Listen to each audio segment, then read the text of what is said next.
Baik, Assalamualaikum warahmatullahi wabarakatuh. Selamat pagi, siang, sore, malam teman-teman semua. Jadi saya Dava Dioven Broto dari KM 4402 mata kuliah literasi digital dan dari Prodi Ilmu Komunikasi akan menjelaskan tentang materi pertemuan ke-10 yaitu Game and Literasi Digital. Nah, definisi permainan. Permainan interaktif elektronik adalah aktivitas yang memungkinkan tindakan bermain, berumpan balik, dan memiliki karakteristik setidaknya berupa tujuan dan aturan berbasis elektronik berupa aplikasi perangkat lunak. Selanjutnya, game developer. Ia adalah orang yang perseorangan atau badan hukum yang menciptakan, memproduksi, mendistribusikan, atau menyebarkan permainan interaktif elektronik. Nah, ini adalah salah satu contoh di Indonesia yang memproduksi game interaktif. Yang pertama ada Agate, Touchstone Games, dan Lentera. Nah, player adalah orang yang menggunakan permainan interaktif elektronik. Nah, ada juga era permainan video games di Indonesia maupun di dunia yang pernah berarkade, konsol, personal komputer atau PC, dan yang terakhir mobile phone. Selanjutnya daya pikat video games. Ada beberapa jenis, ada 3 jenis daya pikat video games. Yang pertama, kualitas grafis. Grafis video games tidak pernah memburuk. Gameplay video games tidak pernah mengalami downgrade. Mereka berevolusi seiring dengan perkembangan perangkat keras maupun lunak dari komputer maupun konsol yang mampu mengakomodasi kebutuhan grafis setiap game. Selanjutnya adalah alur permainan menarik. Video games memiliki daya tarik yang unik melalui berbagai genre permainan yang disajikan, misal action, adventure, shooter, simulation, sport, dan strategi. Video games selalu menarik untuk dimainkan penggemarnya.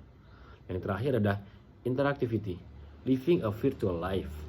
Satu hal yang menarik dari permainan masif ini adalah mereka menyajikan pemain dengan segmen yang luas, memungkinkan terjadi interaksi lintas kultural yang dimediasi oleh sebuah video games. Dampaknya pada beberapa pemain, interaksi ini akan terbawa pada kehidupan offline mereka. Selanjutnya, dampak dan optimalisasi video games. Video game merupakan salah satu sarana manusia untuk bermain. Seiring dengan perkembangan teknologi, maka video semakin interaktif, tersimulasi mirip kenyataan, dan mudah diakses. Kemudahan akses ini memungkinkan kita untuk semakin bisa memainkan video game di mana saja dan kapan saja. Contohnya, semakin interaktif dan simulasi mirip dengan kenyataan adalah ketika memainkan video game, grafiknya itu seperti bukan games, tapi kayak real life aja gitu. Contohnya adalah Grand Theft Auto 5 dan sekarang mau rilis lagi Grand Theft Auto 6. Itu salah satu game yang banyak diminati oleh masyarakat kita khususnya di Indonesia. Nah, pembahasannya pertama ada memperhatikan durasi bermain game, dampak video game bagi remaja, dampak positif video game bagi remaja dan dewasa. Nah, yang pertama memperhatikan durasi bermain game. Untuk anak-anak adalah tidak lebih dari 2 jam per hari. Yang kedua, dewasa awal menghabiskan rata-rata 4 jam dalam sehari untuk bermain game mobile. Untuk hari libur, permainan meningkat menjadi 6-8 jam per hari.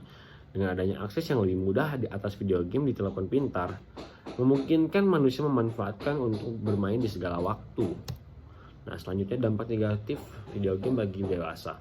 Yang pertama, gangguan kesehatan jasmani, duduk terlalu lama, tidak pernah olahraga, gangguan mata, dan lain-lain.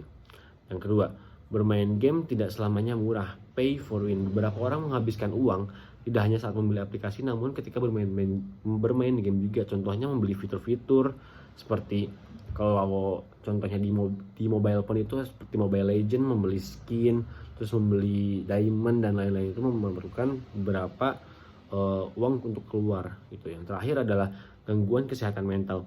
Video game dapat memunculkan kasus kecanduan, tidak hanya bagi anak-anak tapi juga dewasa. Banyak kasus remaja yang dewasa mengabaikan studinya dan pekerjaannya karena kecanduan video game. Nah, selanjutnya dampak positif video game bagi remaja dan dewasa. Yang pertama, relaksasi dan kompensasi kestresingan. Bermain video game merupakan salah satu pilihan untuk kompensasi dan sarana rekreasi manusia modern. Hal ini memungkinkan manusia melampiaskan emosi secara legal dan tidak disesali di kemudian hari. Kedua, memuaskan rasa kompetitif yang menyenangkan. Permainan video game disajikan dalam format persaingan atau rank. Pemain akan berlomba mencapai rank maupun titel yang terbaik dalam game tersebut. Yang terakhir, menghadapi tantangan dan menyelesaikan masalah. Yang terakhir adalah optimalisasi video game. Kayak bagaimana bermain sesuai pada waktunya, sarana komunikasi yang bermanfaat, dan media pembelajaran. Karena game tidak selamanya tuh buruk. Kadang kita bisa belajar untuk di kehidupan kita melalui sebuah game, apalagi game online. Begitu. Baik, terima kasih dari saya. Saya Dava pamit undur diri. Assalamualaikum warahmatullahi wabarakatuh. Enjoy.